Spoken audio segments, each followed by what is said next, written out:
The nurses sent the civilian women and children on ahead, remaining with the wounded on the beach. When the Japanese arrived, they marched the men around the corner of the beachhead, returning minutes later with blood-stained bayonets. The Australian nurses were then forced into the water and shot from behind. Only one staff nurse, Vivian Bullwinkle, survived the shooting. That is how we know of it. She was the tallest of the women, and the bullet that struck her passed through her side just below waist level.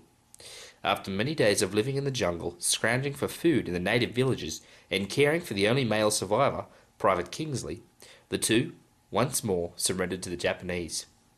This time they were taken into custody. Kingsley later died, but Bullwinkle survived and was reunited with 31 of her colleagues, who became prisoners of war on Banker Island, together with hundreds of other women and men. The men were separated almost immediately. The women were to be moved many times during the next 3.5 years, spending most of their time at Palembang in Sumatra.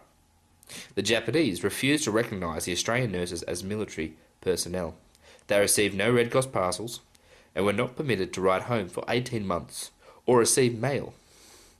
Through it all, they retained dignity, close friendships, and ability to cope and adapt. The last few months were very hard. 8 of the women died in those final months.